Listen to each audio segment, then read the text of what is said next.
Halo teman Sajan, ada kabar gembira nih buat para penulis buku.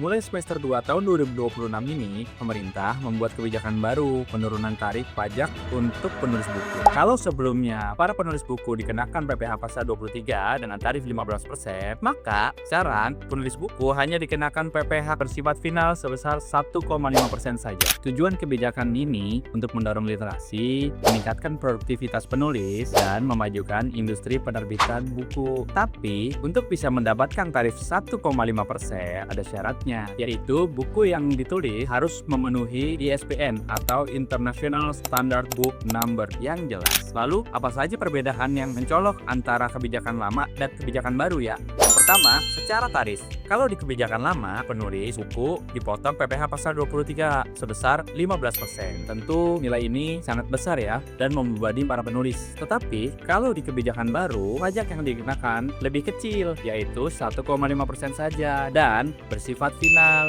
Yang kedua, secara administrasi. Di kebijakan lama, penulis buku menghitung ulang sisa pajak terutang pada pajak tahunan karena pajaknya bersifat tidak final, bisa berakibat SPT kurang bayar.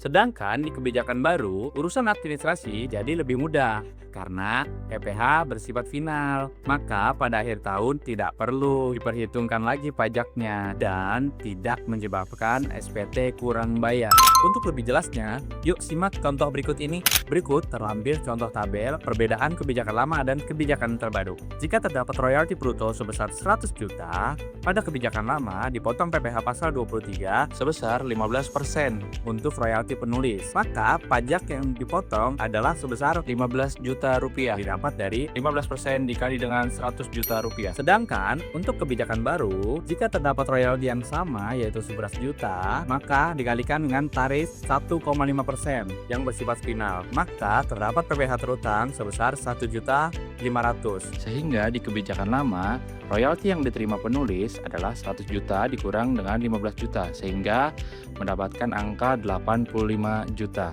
Sedangkan di kebijakan baru, royalti yang diterima penulis adalah 100 juta dikurangi 1.500.000 sehingga dapat angka 98.500.000. Selanjutnya, pada kebijakan lama tetap dilaporkan di SPT tahunan. PPh pasal 23 merupakan kredit pajak. Dihitung kembali dengan tarif umum sesuai penghasilan kena pajak penulis. Bisa kurang bayar, bisa nihil, bisa juga lebih bayar atau restitusi. PPh ini bersifat tidak final sehingga masih dihitung lagi di SPT tahunan. Sedangkan di kebijakan baru, pajaknya sudah final, tidak perlu lagi dilaporkan kembali sebagai penghasilan di SPT tahunan. Gimana teman saja? Sudah jelas belum? Kalau belum jelas, bisa konsultasikan ke admin di bawah ini ya.